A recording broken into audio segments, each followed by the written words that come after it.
Olá, sejam bem-vindos ao Pod Carreira em Foco, podcast de carreira da M7 TV, a TV que traz para você muito entretenimento, conhecimento e informação. Quero convidar todos vocês a nos acompanharem nesse processo desse podcast, onde a gente vai trazer informações para quem está iniciando, desenvolvendo e encerrando carreira. Tá certo? Fica esse convite a todos. Antes de apresentar a nossa convidada super especial, vamos ao anúncio dos nossos patrocinadores.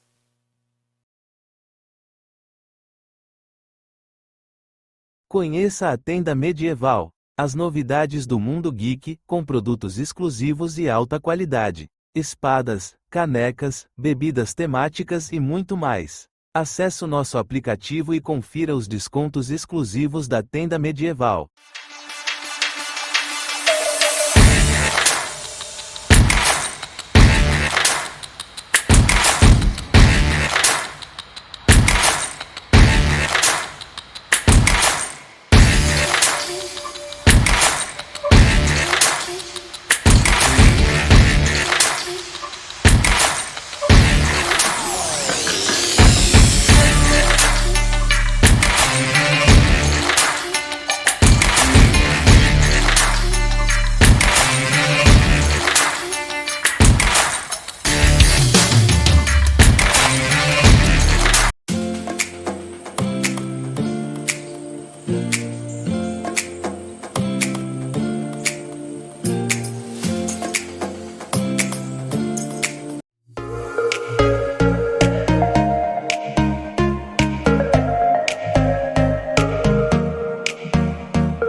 E no nosso primeiro episódio do Pod Carreira em Foco, eu quero apresentar com muito carinho, com muito amor, uma convidada especial que está aqui conosco. Ela é especialista em desenvolvimento cognitivo e emocional, tem experiência de aprovação nos concursos públicos mais concorridos do Brasil e ela faz acompanhamento de pessoas que estão querendo passar em concurso público e fazer transição de carreira. Com muito prazer, muito amor, eu recebo aqui a Mika Nashiro. Seja muito bem-vinda. Obrigada, Douglas. Sejam todos bem-vindos quem estão em casa para a nossa conversa, nosso bate-papo, para esse tema que é tão relevante, tão importante para o bem-estar de todas as pessoas, para uma qualidade de vida. E é um tema que eu sou suspeita para falar, que eu sou apaixonada, que é a questão de carreira, tanto a carreira pública quanto a carreira particular, os autônomos empreendedores. É uma das experiências, e eu quero trazer aqui essa contribuição, experiência em transição de carreira, seja de alguém que está trabalhando na CLT, quer fazer uma transição para empreender, seja para mudar de nível de carreira dentro de uma própria empresa. Enfim, são temas e assuntos que contribuem muito para também a saúde emocional, que é tão importante.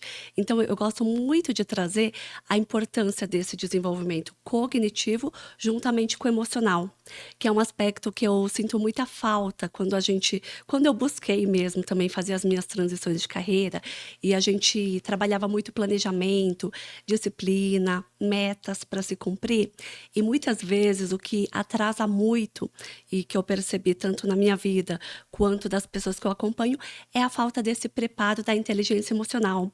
Então eu quero agradecer a você esse convite, você que tem essa abertura muito grande para falar sobre desenvolvimento pessoal, desenvolvimento humano e sobre carreira.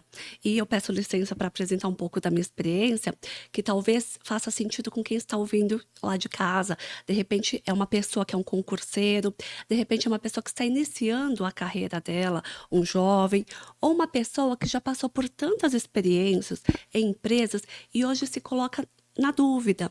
Será que esse desejo que eu tenho de alçar novos voos, será que esse desejo que eu tenho de fazer uma transição é realmente algo que faz sentido para mim? E aí vem os medos emocionais, vem o cérebro buscando uma zona de conforto, buscando o mesmo, e essas dúvidas geram muita procrastinação, muita insegurança. E quantas vezes eu recebi nos meus atendimentos individuais, gera até um estado de ansiedade, de angústia. Então a gente dialoga muito com essa questão da saúde emocional, dialoga muito com a psicologia, também com a medicina, com a psiquiatria, porque nós vamos aqui abordar essa questão do ser humano que é tão complexa.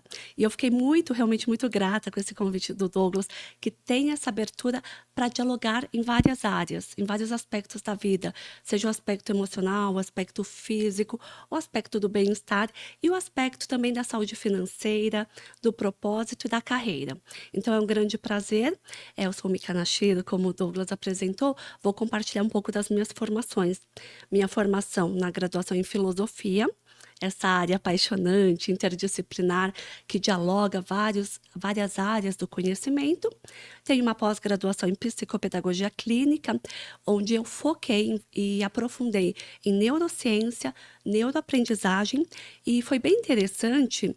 Talvez muitas pessoas estão estudando para concurso público e sentem muita insegurança.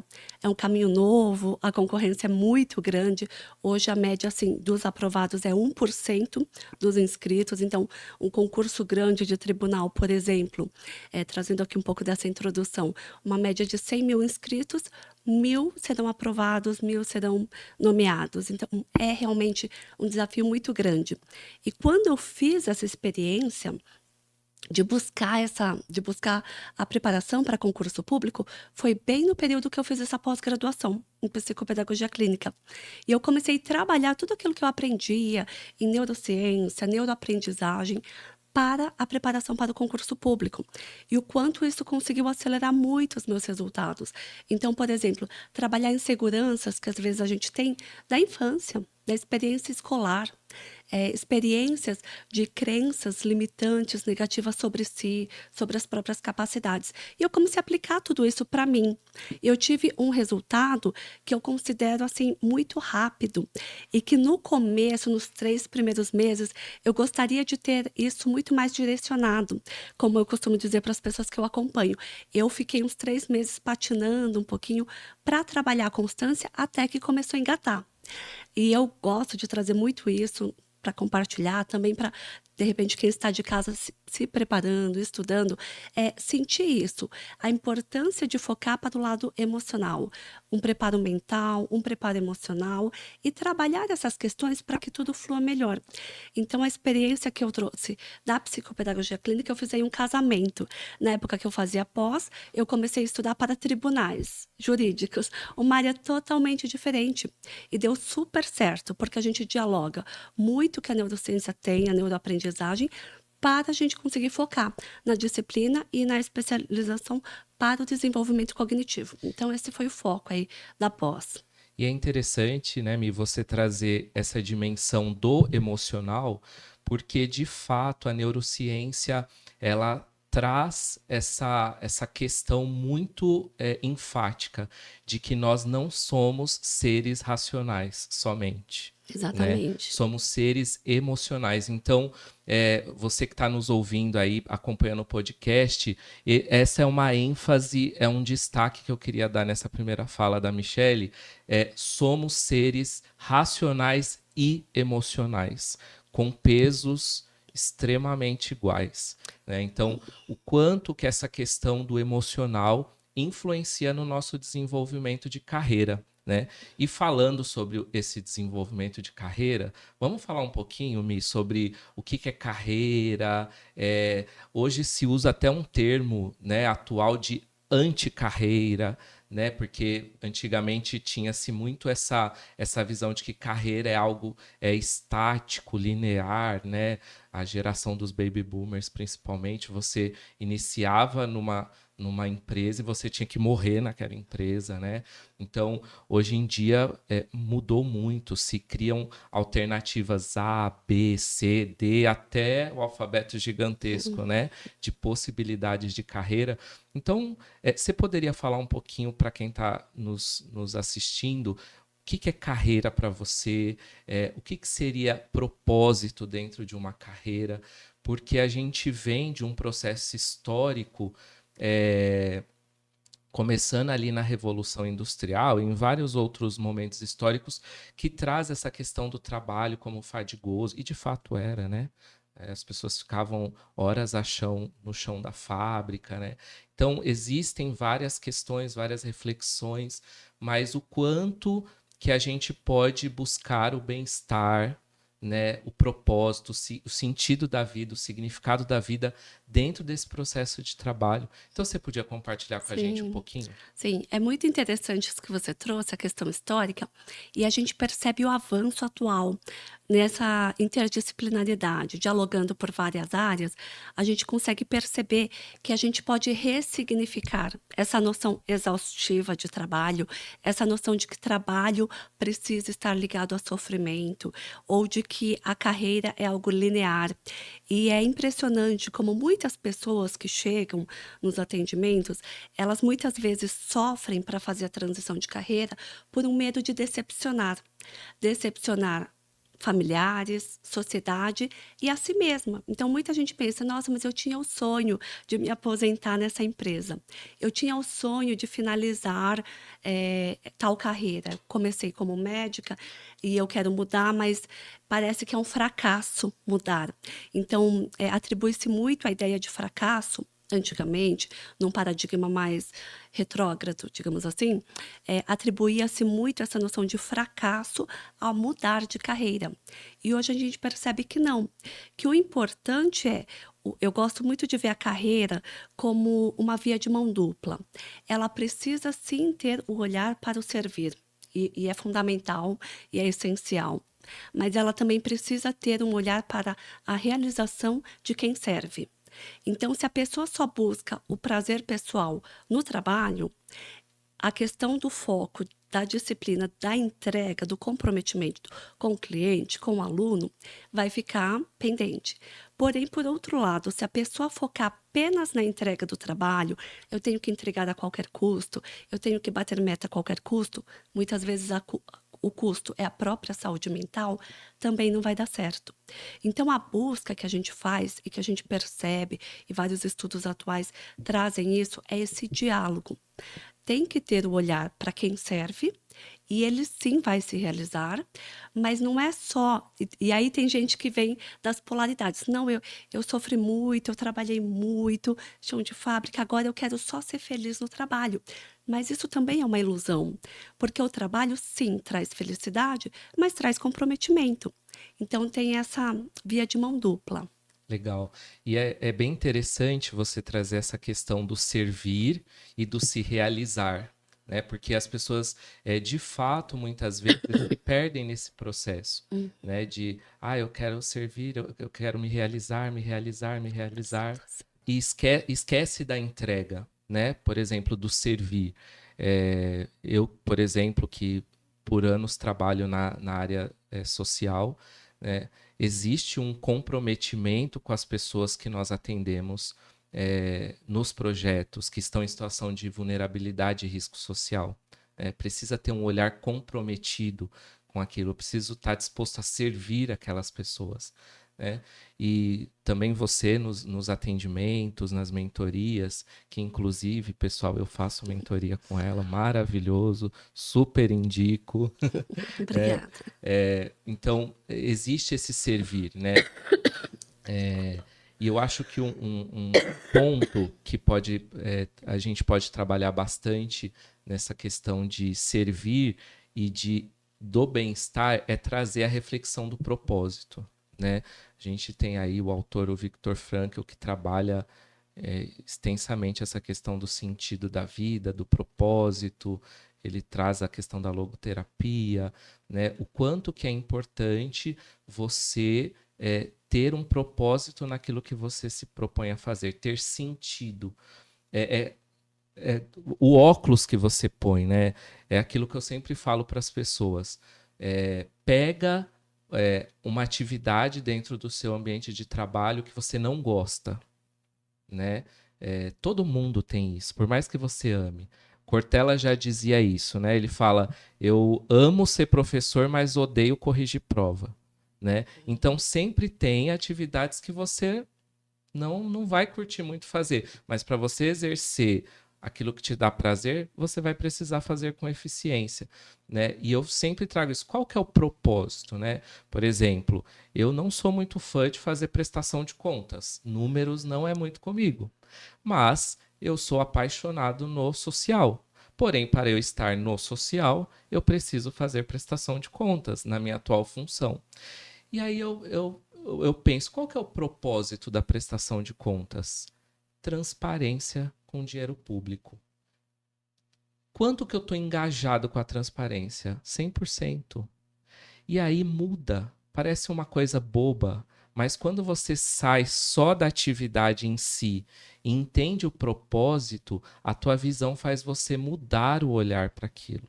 Faz você executar com mais prazer, com mais sentido, né? Você sente que tem significado, que você está prestando algo para as pessoas, para a sociedade, né? Uhum. Então, o quanto que é importante entender o seu propósito de vida, né, Mi? Sim, e é interessante essa questão do propósito.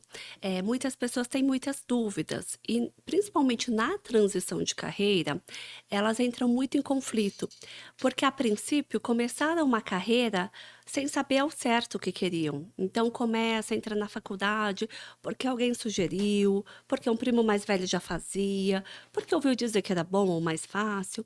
E muita gente começa, e até pela idade, né? Quando a gente começa a estudar, começa a entrar no mercado de trabalho, nós somos muito jovens.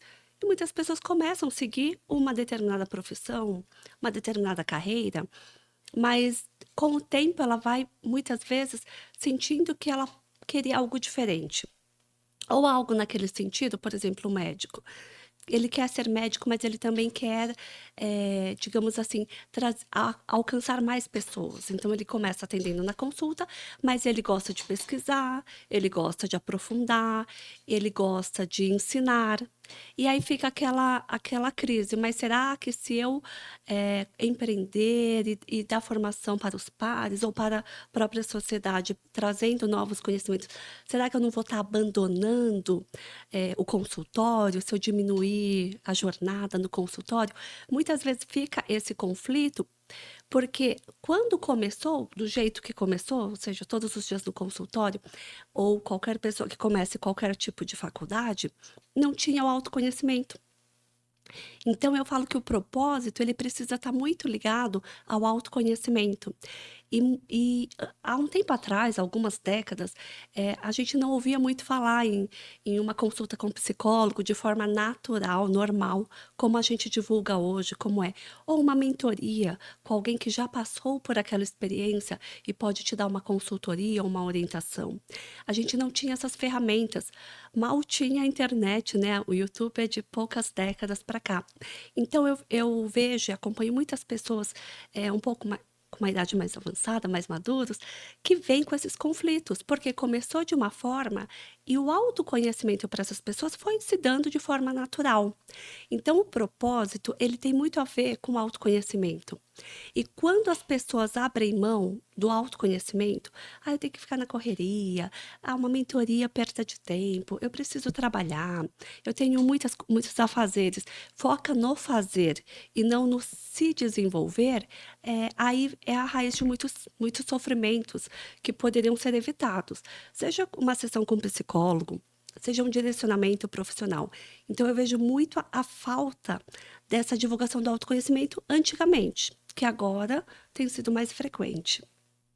Então, essa busca do autoconhecimento que está sendo mais divulgada, está proporcionando que as pessoas comecem a se permitir se questionarem e conseguir levar isso como um projeto de vida, uma transição. Porque muito sofrimento acontecia porque a pessoa não tinha o autoconhecimento, achava que ir ao psicólogo ou buscar ajuda era algo negativo, era algo de pessoas que tinham problemas e hoje isso está muito mais evoluído, isso já está muito mais sendo divulgado, que é uma ferramenta muito positiva. Eu, particularmente, para toda decisão, embora eu tenha toda essa experiência de psicopedagogia, de várias formações na área do conhecimento pessoal, do desenvolvimento pessoal, para toda decisão eu busco alguém. Alguém para eu passar por uma consulta, seja um mentor, uma mentora daquela área, seja uma psicóloga, seja um terapeuta holístico de outra área, seja médicas formada em neurociência ou psiquiatria, para averiguar, para colocar. Às vezes eu tenho certeza da decisão, mas eu gosto de me consultar. E geralmente, sim, a gente confirma, está tudo bem encaminhado. Mas eu acho isso muito importante porque cada ser humano tem pontos cegos. Então, às vezes, a gente pode estar indo por uma empolgação. Às vezes, a gente pode estar querendo fazer uma transição por fuga. E aí não vai dar certo. Você está com um padrão complicado, desajustado numa empresa e você não está sabendo lidar, e então você quer desesperadamente fazer a transição para outra empresa ou para outro negócio.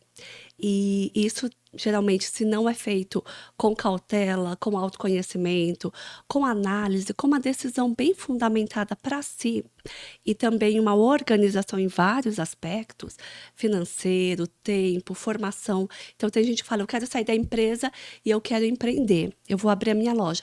Mas isso precisa de uma organização. Então, quando as pessoas tendem a fazer por impulso, o sofrimento é muito maior.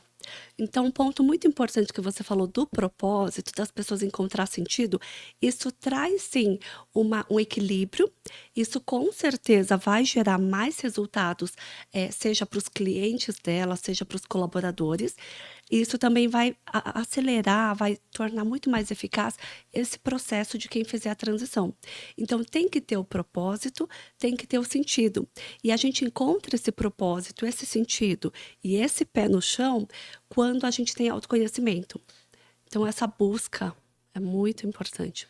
Você me fez lembrar de uma aula que eu tive na especialização em neurociência, de uma professora que ela dizia o seguinte, que a busca do propósito é como o trabalho de um jardineiro, né? É uma coisa muito gradativa, muito singela, muito no processo de cavar, de às vezes plantar e às vezes aparar algumas arestas.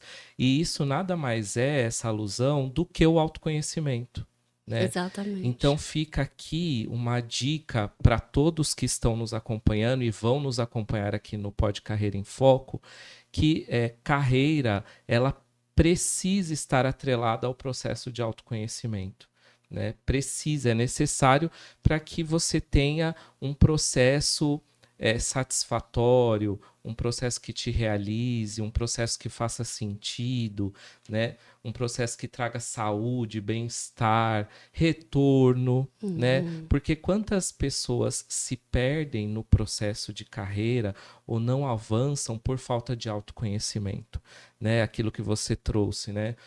Às vezes a pessoa precisa corrigir um comportamento, às vezes a pessoa precisa corrigir uma crença limitante. E se ela não faz isso através do autoconhecimento, ela fica patinando, né? Fica gerando esse sofrimento, não sai do lugar. Então, fica essa dica valiosa para todos vocês que estão nos acompanhando, a importância do autoconhecimento no desenvolvimento de carreira, na entrada do processo de carreira, enfim. E falando, né, em carreira, me conta para o pessoal como que foi esse seu processo de ser aprovada nos concursos públicos mais concorridos do Brasil. Conta aí para a galera como foi. Eu acho que todo mundo vai ficar curioso para saber o caminho, né, que você percorreu para alcançar esse objetivo. Sim. Foi um período de 10 meses em que eu me preparei para 2 principais tribunais e alguns meses depois para um terceiro, que foi o TJ. Primeiro foi para o Tribunal Regional Federal, depois para o Tribunal Regional do Trabalho. E a prova dos 2, uma foi em janeiro de 2013, a outra foi em fevereiro. Então teve um período de 1 mês apenas entre uma prova e outra. E o meu foco, e é interessante o que aconteceu comigo, eu estava focando para o TRF, meu sonho era trabalhar no TRF. E é importante a questão da flexibilidade, que você já vai entender que eu vou comentar, onde eu tomei posse, enfim. E eu fiquei 10 meses, de março, final de março, até dezembro de 2012, estudando, 2013. E aí a prova foi no comecinho de 2014. Eu fiquei 10 meses estudando, me preparando para o Tribunal Regional Federal, porque eu gostava muito dessa questão do direito. A gente que estuda filosofia acaba se apaixonando, né, por questões sociais, justiça, idealizações, enfim, eu sou uma idealista. Então, eu quis me aventurar. Eu já lecionava, dava aula de filosofia na época, e eu senti esse impulso, essa vontade e essa curiosidade de trabalhar nessa área jurídica. Também porque tem um plano. Então, quem está se preparando tem um plano de carreira assim excelente, para ninguém botar defeito. Eu não tenho nada que reclamar. A gente só se surpreende com a qualidade de vida no trabalho, com um ambiente harmonioso, com pessoas muito inteligentes e comprometidas. Isso tudo favorece o equilíbrio. Então já fica aí também uma motivação para quem está se preparando. E eu me preparei para o TRF. E veio a prova em janeiro. E para quem fala, muita gente me pergunta no Instagram, mas meu trabalho, como que eu vou fazer? Porque é um conteúdo programático para estudar absurdo, né? É muito grande. E muita gente fala, eu trabalho. Então, assim, precisa ter organização. Na época eu dava aula de filosofia e fazia pós-graduação em psicopedagogia clínica. Entreguei minha monografia em setembro, 3 meses antes da prova. Então, escrevendo monografia, fazendo pesquisa de campo, fiz pesquisa de campo atendendo crianças de forma voluntária para minha pesquisa no Colégio Dom Bosco, nos Salesianos. Então, assim, quem faz muitas coisas, faz estágio, faz um curso que não tem nada a ver com o concurso público, trabalha em uma área que não tem nada a ver e nem tem a formação principal, que é direito, eu não tinha, muita gente fica com essa dúvida: será que eu vou conseguir estudar? Será que eu vou passar? Eu acho que isso é só para quem tem a formação em direito. Eu já adianto que quem tem a formação em direito, sim, já está bem encaminhado, mas é possível. Com disciplina, com foco, mas principalmente o que mais estimula o cérebro a entregar conexões neurais para estudar, para aprender, para memorizar principalmente, é você ter o foco que a gente chama em programação neurolinguística de flow. É mais que um foco. É mais do que você colocar horários para estudar e de fato estudar. Mas é você se envolver emocionalmente com o seu projeto. E aquilo precisa estar bem claro para o subconsciente que vai ser bom para você. Então, quem começa, uma dica que eu deixo, quem começa a estudar falando vou ver se vai dar, geralmente não vai dar. Porque sem perceber, você já está levando uma informação para o seu cérebro que é só uma tentativa. Então, o cérebro não entrega o estímulo o melhor possível, o máximo Não possível. entrega Não energia, né? entrega energia, não entrega as melhores sinapses para aprendizagem eficaz.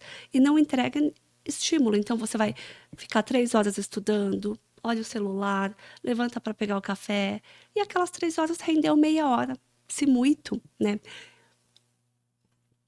Então, um ponto que eu percebi que me acelerou muito, para quem é da área de quem é concurseiro sabe que 10 meses para um Tribunal Regional Federal não é a média é 2 anos, muito sem trabalhar.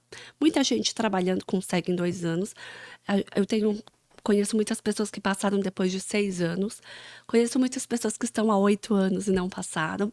Então, assim, não é a média. Mas o que eu percebo é muita gente se apega ao tempo físico de preparação. E isso não é o que vai fazer a diferença. Então, assim, tem gente que tem 12 horas para estudar, rende lá 7 horas, não trabalha, tem alguém que consegue financiar os estudos. Eu convivi, estudei com muita gente assim, mas aquelas 7 horas muitas vezes rende 2, 3, porque não tem os direcionamentos certos. Envolve técnica de estudo, envolve memorização, envolve aprendizagem acelerada, mas também envolve foco, estado de flow. Então, você tem um comprometimento a nível subconsciente com o seu projeto. Quando você tem isso, por exemplo, eu lecionava de manhã, das 7 ao meio-dia. 2 vezes por semana eu fazia pós-graduação, das 7h30 da noite às 10h40. E Fora isso, tinha estágio, tinha monografia. Eu estudava, em média, durante a semana, 3 horas por dia. É muito pouco de tempo físico. Mas se você estuda com foco, com uma leitura dinâmica e método, aquelas 3 horas vai render 6 horas de uma pessoa sem método. Se você está num comprometimento, num alinhamento mental, emocional, sábado e domingo você estudar, que era o meu caso, não é um peso. Então você tem que ressignificar. Para muita gente, estudar é um sacrifício, porque tem experiências negativas da época da escola. Então eu fazia toda a minha ressignificação sozinha, com tudo que eu aprendia na neurociência, e lá eu tive uma professora excelente, professora Margarete Priel, salvo engano, esse é o nome dela. Ela, na época, em 2013, ela era coordenadora do curso de medicina da Unifesp. E eu tive aula de neurociência com ela. E ela trazia muito o quanto um estado emocional contribui para um desenvolvimento cognitivo. E o quanto também um estado emocional negativo bloqueia a cognição. Então eu comecei a pensar, se eu gostar muito dessa ideia, se eu tomar como uma certeza de que eu vou passar, e se eu me comprometer a levar esse projeto sem ser uma tentativa, mas eu vou estudar até passar, o meu cérebro vai entregar mais energia. Então eu não me apeguei à ideia que ao primeiro tribunal que eu prestasse, eu deveria passar. Como muita gente se apega a essa ideia. Se eu não passar, eu vou ficar mal, eu não vou querer mais saber de nada. E aí a pessoa, o normal, né, da estatística é não passar na primeira vez. E a pessoa não passa. E aí o que acontece com ela? Em vez de ela ganhar energia para ir com muito mais preparação para um próximo concurso, ela vai com muito menos energia. Ela vai já com muitas informações do subconsciente negativas sobre ela. E isso vai prejudicar, vai bloquear a cognição. Então, eu fui com esse projeto. Eu não preciso passar na primeira prova. E aí, estudei, tornei o processo do estudar prazeroso. Eu fazia gamificações comigo mesma. Então, assim, eu fui criando com base na pós. Depois, eu fui ver 5, 10 anos depois que eu já estava trabalhando no órgão, eu fui ver que isso eram práticas de PNL. E na época eu não estudava PNL, eu só estudava neurociência. Mas eu fui criando gamificações. Eu preciso dar aula de manhã, eu preciso trabalhar. Então, à tarde eu tenho 3 horas. Eu preciso avançar tantos tópicos do edital, memorizar e não voltar mais para eles. E aí dava certo. No dia seguinte, na época eu não dirigia. Eu estou no ônibus indo dar aula.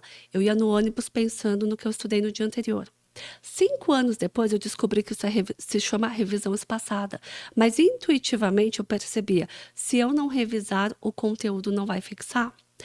E para um concurso público, tem lá 1000 tópicos, exagerando, né? Tem muitos tópicos, então não é só a aprendizagem que funciona, mas tem que ter aprendizagem e a retenção na memória de longo prazo. Porque na semana da prova você não vai conseguir ver nem 80% dos conteúdos programáticos. Então, você tem que estar com tudo aquilo na memória de longo prazo. Então, eu criei gamificações. Eu preciso estudar hoje, me puxar da memória no dia seguinte, 2, 3 dias depois, até que eu enjoo. Então, eu tinha um mantra meu, muito engraçado, que eu falava assim, enjoa, é até enjoar. Era o meu mantra todo dia. No dia seguinte, eu ia dar aula, aí estava no ônibus, puxava da memória os conteúdos do dia anterior. E assim ia indo.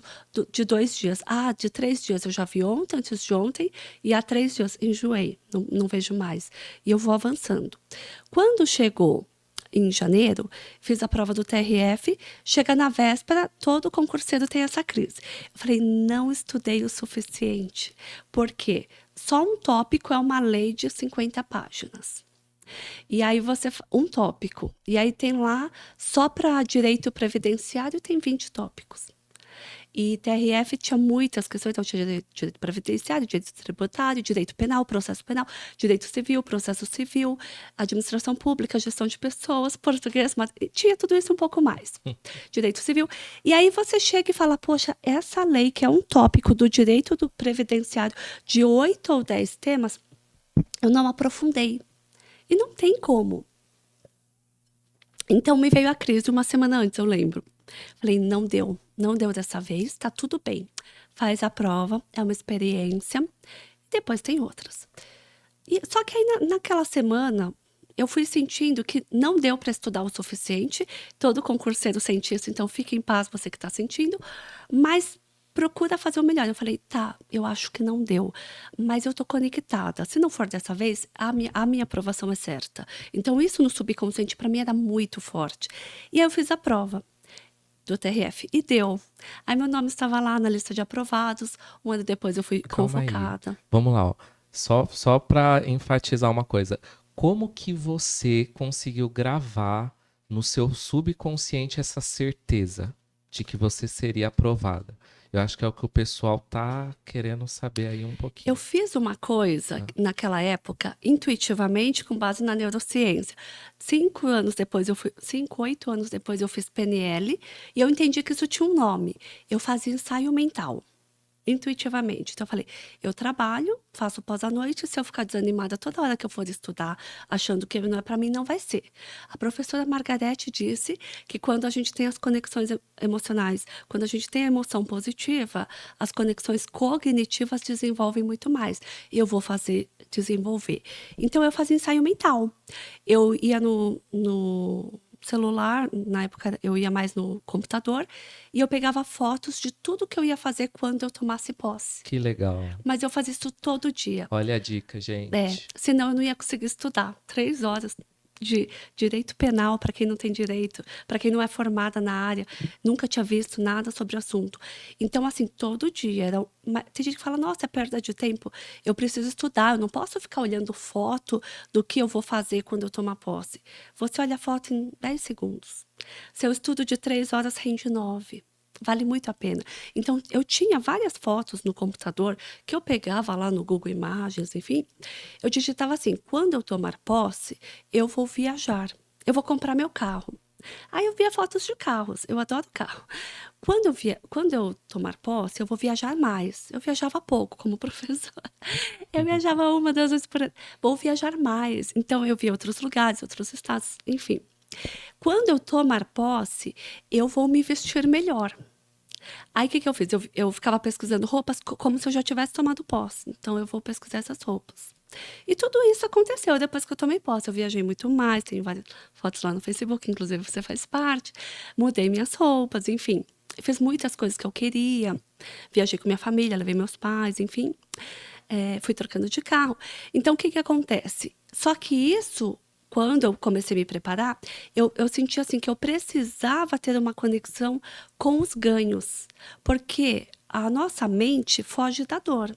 Então, se eu focar que isso tudo é dor e tem a parte que é dor, assim como fazer academia tem a dor, então não existe hipertrofia sem pressão, né?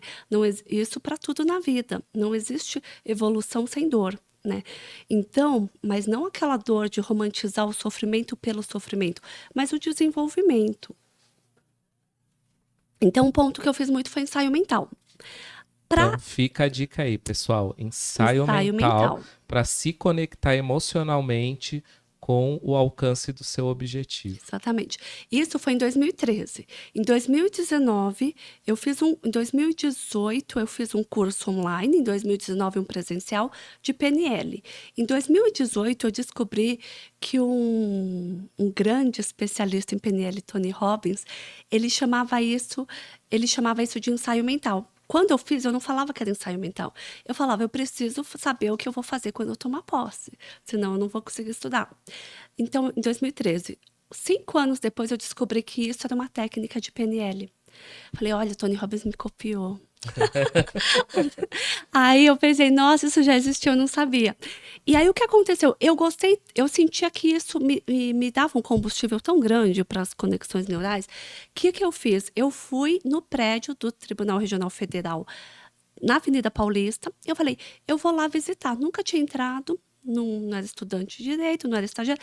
Falei, vou lá visitar. Eu não sei se pode entrar assim, se é só advogado, não entendi. Eu falei, mas é um prédio público, eu vou pedir para entrar falando que eu estou estudando para o concurso e que eu vou trabalhar lá. E eu fui e falei isso na entrada. E Ousadia. E se fosse hoje eu ainda ia tirar foto. Porque naquela época, em 2013, a gente não tinha esse hábito de selfie, né? Não tirei nenhuma foto. Mas eu lembro de 2 senhoras muito simpáticas em uma vara que me acolheram. E eu cheguei e falei assim, olha, desculpa interromper o trabalho das senhoras, é que eu estou estudando, eu queria muito conhecer. Não falei que eu ia tomar posse, né? Isso estava só na minha cabeça. E tem gente que acha que isso é arrogância, isso é conexão. né? Você ter um objetivo, se conectar, isso faz muito bem para você, mas isso faz muito bem também para o trabalho que você vai prestar, uma forma de servir. Então, eu não fui falar para elas que eu queria tomar posse, mas fui falar que eu estava estudando. E falei, queria conhecer a vara. Nossa, que legal que você está estudando, as duas muito simpáticas. Entra. E eu nem tinha pretensão de entrar na vara. Eu fui num balcão que eles atendem os advogados, eu tinha pretensão de olhar, de que elas falassem um pouco como era a rotina. Não, entrem aqui, venha ver tudo, as mesas, os equipamentos, como que é a rotina. Entrei, já pensei, olha, meu subconsciente já tá conectando coisas boas. Deu certo de entrar, Uma né? boa acolhida. E aí elas começaram a falar: Nossa, que legal você está estudando. Sabe que você me fez lembrar quando eu estava me preparando? E a gente tem muito medo. A gente começou a conversar. Eu falei: Pois é, tô estudando, mas tô no começo, mas queria conhecer. Conversamos, elas falaram que valia muito a pena. Só falaram coisas boas. Falaram que era fantástico, que elas nunca se arrependeram, que era a melhor coisa que aconteceu. Só coisa boa. Que o ambiente de trabalho é excelente e realmente a gente sentia a leveza no ambiente. Tinha outros colegas delas lá no computador, enfim, trabalhando, mas elas foram muito acolhedoras. E isso foi no TRF na Avenida Paulista. Eu senti de fazer o mesmo, como um mês depois de ir até a prova no Tribunal Regional do Trabalho, fiz o mesmo no TRT. Fui no prédio da Consolação. Depois eu descobri que lá o prédio da Consolação, que tem lá, é da segunda instância, dos desembargadores. Senão eu teria ido no da Barra Funda, que é o das varas, né, da primeira instância, que é onde eu iria entrar. Mas lá foi legal, eu fui atendida por uma assistente de desembargador. Cheguei lá, um ambiente bem silencioso, falei assim na portaria e me levaram para conhecer os andares. Nisso tinha uma porta aberta, uma senhora veio ver se eu precisava de ajuda e eu contei o que eu estava fazendo lá. Ela, então entra aqui, vou te mostrar. Mostrou uma pilha de processos físicos que ainda existe na segunda instância. Hoje já é tudo PJE, né, processo judicial eletrônico. E aí ela foi conversando, contando que ela começou nas varas de primeira instância, contou toda a carreira dela. Resumindo, eu me conectei muito com o TRT. Resumindo, passei no TRF e um mês depois no TRT. Só que eu fiz toda uma programação na preparação para o TRF. Então, os 10 meses foi para o TRF. Eu vi, acho que alguma matéria de direito do trabalho bem breve, em alguma aula presencial de final de semana, mas não estudava muito em casa. O foco era o TRF. Depois teve um mês para o TRT, que aí eu tinha que em um mês estudar as matérias diferenciais, porque muitas são comuns, né? Direito constitucional, administrativo, é tudo em comum. Mas tinha lá direito do trabalho, processo do trabalho e mais algumas que não tinha. No TRF fui estudar essa diferença. E deu certo. Na hora da posse, eu fui nomeada primeiro no TRT. Então, assim, como às vezes os planos mudam. Então, é importante o pessoal que está em casa falar: eu vou estudar para isso e para aquilo, e se eu não gostar? Fica aberto. Estuda, você quer ser um servidor público? Conforme as portas vão se abrindo, que aí no caso do concurso público conforme as nomeações vão chegando, você vai sentindo, você vai tomar posse primeiro em um, você vai esperar o outro, você vai tomar posse em um para depois ir para o outro. A nomeação do Tribunal Regional do Trabalho veio primeiro, que é a do TRT. E aí eu falei, vou tomar posse, já conhecer. Quando vier do TRF, que é o Tribunal Regional Federal, que eu fui primeiro na Paulista, eu exonero, que é a demissão, a gente chama de exoneração do cargo público, exonero de um e vou para o outro. Entrei no TRT com essa mentalidade, eu vou exonerar, depois vou para o TRF. Entrei na vara, e aí para quem está trabalhando, quem está estudando, já se motivem. Um ambiente fantástico, pessoas muito comprometidas, muito responsáveis, as juízas, muito acolhedoras.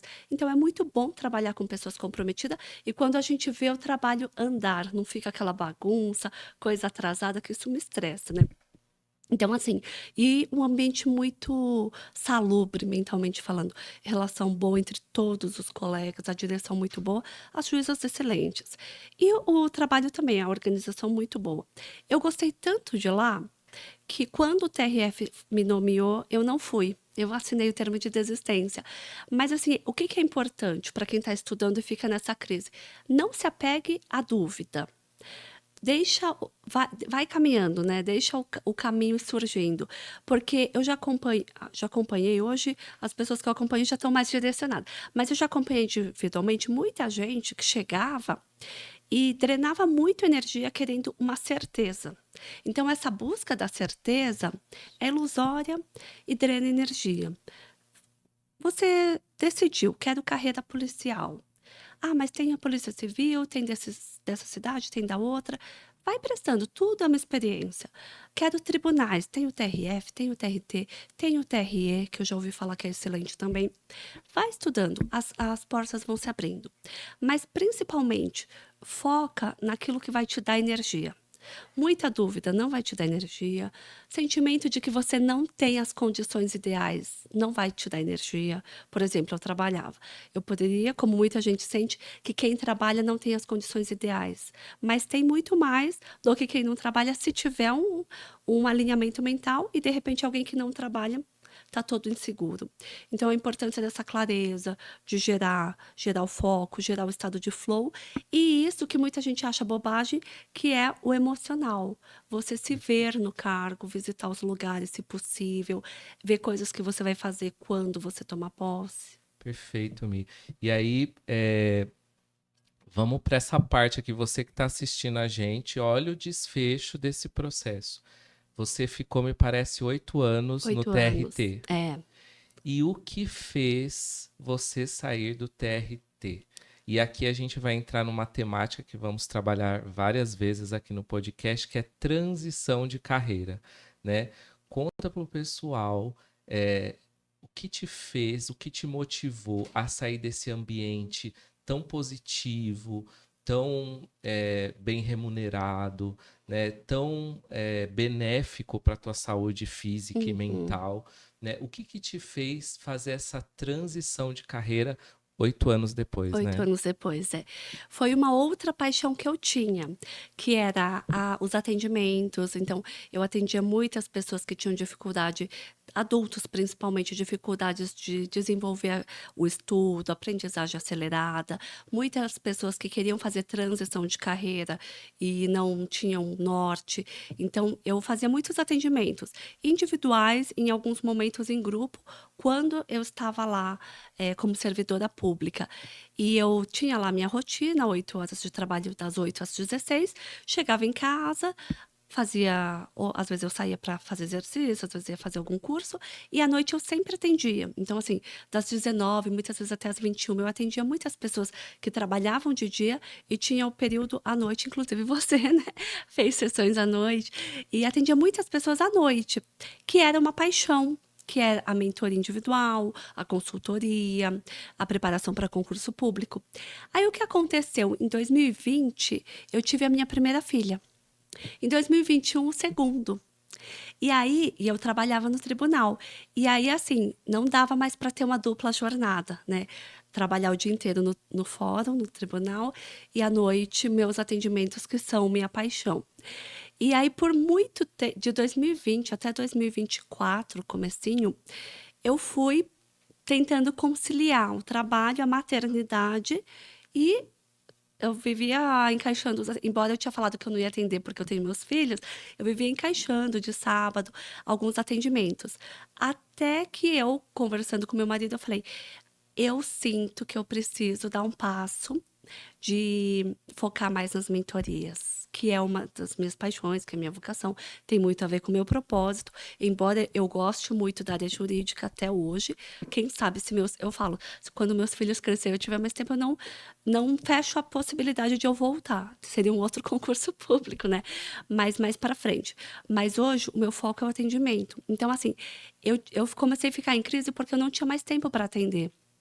E por mais que eu gostasse da área jurídica, eu sentia muita falta dos atendimentos. E tinha as procuras de pessoas que já me conheciam, de pessoas que eu já tinha atendido há 2, 3 anos e voltava com outra demanda. E eu não tinha mais tempo. E mãe, né, não consegue, também precisa ter um tempo de qualidade para as crianças. E para mim isso é inegociável. Então, conversando, eu fiz a transição. Pedi exoneração com muita dor no coração, mas com muita alegria. E foi muito O que o legal. pessoal no TRT te falava quando você foi exonerar? A minha diretora, muito gentil, ela conversou comigo, falou: Michele, eu sei que você tem esse desejo, você já atendia, né? Eu sei que você atendia, e você está decidida, então você é melhor que ninguém para saber. Ela falou: "Mas se você quiser, ó, você poderia". Ela tentou me ajudar, né. Você tem aí mais um mês de férias que você não tirou, por que você não, em vez de pedir exoneração em tal data que você está planejando, pega um mês de férias que você tem direito, fica mais um mês em casa para pensar. Ela tentou me ajudar a refletir mais, né, porque aparentemente é algo um pouco uma loucura, né, mas lá são pessoas muito maduras. Ela inclusive contou para mim de uma transição de carreira que ela fez, né. Ela falou: "Quando eu estava no TJ", ela falou: "Mas eu sei que quando a gente sente, a gente tem que dar o passo". Uma pessoa madura, não é o que todo mundo fala. Ela está no TRT, que é um tribunal federal, ela veio do TJ, que também é um tribunal estadual, é uma remuneração um pouco mais baixa, mas também é o senhor concurso público, é um dos mais concorridos do país, tem uma condição bem legal. E ela falou: "Quando eu saí do TJ, eu não tinha sido aprovada em nenhum outro concurso.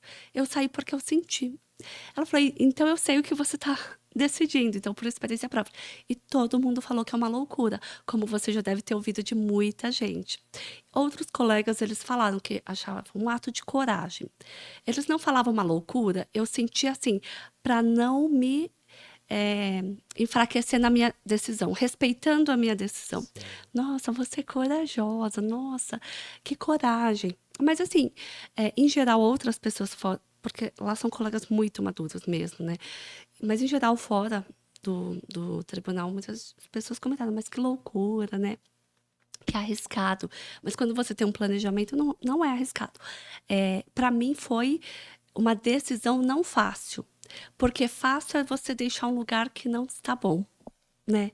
E eu falo pro meu marido, eu acho que eu sofro até esses dias eu falei: "Eu sofro mais pela falta do convívio dos colegas, do que pela dinâmica do trabalho em si, remuneração, enfim". E ele deu risada, ele falou: "É verdade, o pessoal é muito bacana, né". Ele até conheceu algumas pessoas, que ele também trabalha no tribunal, mas em outro setor. Mas no setor dele, às vezes, as juízas têm lá formação, então ele conheceu, conversa e fala: "Nossa, é um pessoal bem bacana que você trabalhava mesmo". Então, assim, não foi fácil, foi uma decisão, assim, que tinha que ter muita força para ir para frente, porque tem um apego. Tinha um apego. Eu sinto que eu só não fiz a transição antes por um apego, porque não foi fácil entrar, porque foi para mim um marco. Então, para quem está em casa e tem dúvida, fala: "Vai valer a pena?". Vale a pena não só pelo cargo, mas pelas novas concepções que você tem sobre você. Você começa a ficar mais autoconfiante, você começa a perceber que você quebrou um padrão que você achava que você nunca ia quebrar, que é o de prestar algo muito difícil. Você começa a perceber que capacidade é treinável, não é porque você achava que você não tinha que você nunca vai ter. Então, assim, foi uma quebra de paradigmas. Então, assim, para mim foi um marco, né, ter passado e antes de ter passado, até hoje, né. E aí é interessante isso que você traz, porque assim, quem está em casa nos assistindo, eu quero fazer transição de carreira. Precisa ter muita atenção em dois pontos, né? Que nem a Michelle trouxe, foi muito difícil sair de um lugar que eu estava muito bem, porque é fácil você querer sair de um lugar que você não está bem, né? Então, quando você não estiver bem, e de repente falar, eu quero fazer transição de carreira, precisa ter muita atenção, Isso. né? Se por detrás, às vezes você fala, eu quero mudar de carreira, mas será que às vezes uma mudança de setor não resolve? Uma mudança de cargo, uma mudança de empresa, ou uma mudança de comportamento, de crenças limitantes não resolvem? Porque a transição de carreira não planejada, ela é bem arriscada, né? Uhum, Então são os dois lados da moeda que precisam ser vistos. A motivação, né, uhum. dessa transição e os cuidados e as análises, mas por um outro lado existe um medo, existe um apego que talvez precisa ser superado, né? E a gente está indo aí para o final do nosso podcast. Eu queria que você falasse um pouquinho para a gente, Michele, sobre essas pessoas que têm medo. Elas já fizeram toda essa análise, já viram que é possível, que é o que elas querem transitar de carreira, mas às vezes o medo congela, o medo Uhum, paralisa, né? sim. E eu gostaria que você falasse um pouquinho para o pessoal de casa sobre esse enfrentamento do medo, Uhum, né? sim. Essa questão da transição, feito toda a análise, a pessoa tem clareza, também existe essa situação. A pessoa tem clareza, tem organização financeira, já tem a formação para o novo trabalho que ela quer, seja como autônoma, seja como uma empreendedora, ou seja em outra empresa. Já tem tudo encaminhado. E muitas vezes fica uma insegurança, um medo muito grande. E uma coisa que eu percebi, depois estudando aí PNL, enfim, é que isso é algo natural do cérebro. Esse medo é normal. E muita gente que eu atendo chega para a transição e faz toda essa análise, tem toda essa organização mesmo bem cautelosa e fica procrastinando o passo e acha que é ela. É porque para mim não vai dar certo, porque eu tenho muito medo. E quando elas descobrem que todo mundo tem medo, porque é um mecanismo do cérebro. O cérebro, ele vai sempre buscar aquilo que é seguro. Só que o cérebro é como uma máquina, é como um computador, que se você põe uma programação, ele entende que tem que rodar aquela programação. Se a programação for boa, então digamos assim, se for uma música ruim, ele vai rodar. Se for uma música boa, ele vai rodar também, Independente, né? independente.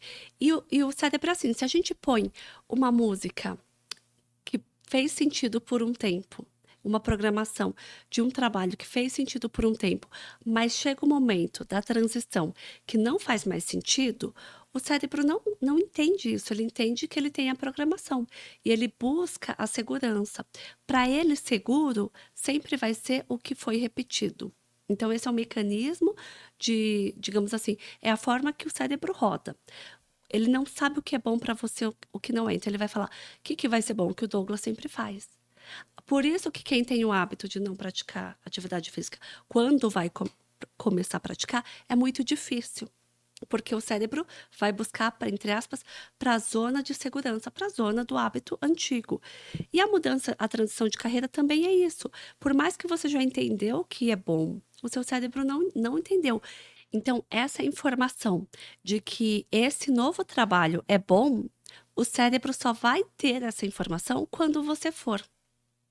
Quando você for, repetir, ir várias vezes, depois de um tempo, ir vai ser leve, ir vai ser automático, porque você gravou a nova informação para o cérebro. E muita gente não entende isso, que esse mecanismo do cérebro é do cérebro, é de todo mundo. E aí fica achando que é algo dela. Eu tenho medo, eu sou mais medrosa que os outros.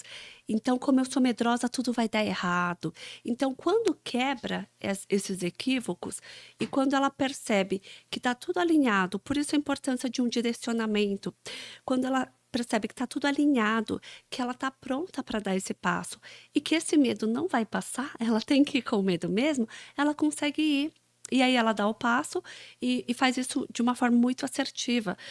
No próprio grupo de mentoria que você está, temos várias colegas, né, várias mentoradas que fizeram isso. Mas a primeira vez que elas chegaram era assim: eu quero começar a empreender. É a minha vocação. Aí a pessoa tem a faculdade na área que quer empreender, tem talento, tem já clientes que elas falavam: "Ah, eu faço só como bico", porque não se via como empreendedora, só como uma segunda renda. Mas elas tinham a vocação de ter como uma única renda, mas tinham medo. Então faz esse trabalho, faz a ressignificação, entende o mecanismo do cérebro, a pessoa se organiza e dá o passo. E aí pensa: "Nossa, foi mais leve do que eu imaginava", porque os medos eles fazem o desafio parecer muito maior do que ele de fato é. Você perguntou sobre como foi quando eu avisei o pessoal do tribunal que eu ia sair, foi mais tranquilo, acho que também pelas experiências deles de já terem feito transição. Mas, por exemplo, antes de entrar no tribunal, eu era professora. Também era um cargo público, um cargo estável, que eu já tinha uma rotina, tinha os alunos, a forma de dar aula. Tenho até hoje muitos como amigos no Facebook, muitos, assim, centenas, né, de alunos lá no meu Facebook.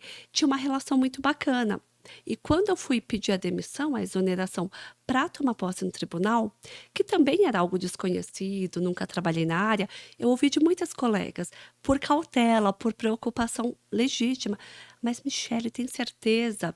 Você já está aqui, é um cargo estável, você já tem uma rotina, está há 4 anos como servidora aqui estatutária, já está acostumada. Lá você não sabe nem como que é, né? Querendo trazer uma preocupação, que talvez o medo de que eu tivesse ido por impulso, chego numa área totalmente diferente e me arrependa. E aí eu agradeci e comentava que eu tinha feito as ponderações, que na verdade também eu gosto de me aventurar. Então, assim, eu tinha curiosidade de trabalhar no judiciário e eu ia, né? O cargo já estava lá, tinha nomeação, mas eu tinha o prazo da posse. E nesse prazo, muita gente veio falar comigo. E aí, e muita gente falou também: nossa, eu já quis várias vezes sair dessa profissão, porque tem as coisas muito boas, que é a vocação, mas também tem coisas que precisam melhorar, né? Então, algumas pessoas falaram para mim: eu já quis sair há muito tempo, mas eu não saio porque eu tenho uma segurança, porque eu tô aqui há anos e porque é uma experiência que eu já tenho. Então, existe também essa busca do seguro. Talvez sim, para essas pessoas que não saíram, é a vocação, embora tenha os contras da profissão, né? Que não tem a ver com a vocação nem com o ensino na sala de aula, mas tem a ver com a estrutura, enfim. Mas às vezes elas ficaram por vocação mesmo. Mas muita gente que eu atendi queria sair, depois saiu de outras profissões, outras histórias, e tinham esse mesmo medo. Mas eu vou sair de algo que eu já faço há anos para ir para algo que eu nem sei se vai dar certo. E uma das coisas que eu conversei com uma das pessoas lá onde eu trabalhava foi: eu vou lá. E tem muito a chance de eu não gostar, ou de eu não me adaptar, ou de eu ver que a área jurídica não é para mim. Eu vou ficar calma, vou trabalhar lá e presto o concurso de volta para dar aula, que eu já sei que dá certo, que eu já tenho experiência. Então, assim, é um preço a pagar? É um preço a pagar. Se eu vou lá, não gosto, presto de novo um concurso, tem que estudar. Mas a vida é isso, é gostar de pôr energia. Então, o problema muitas vezes é quando as pessoas falam: mas se eu fizer isso, eu vou gastar mais energia, eu vou ter que estudar de novo. Mas estudar de novo não é um problema.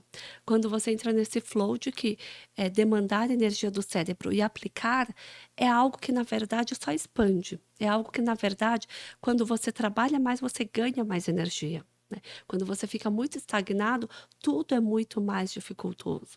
Então, essa foi a experiência da transição.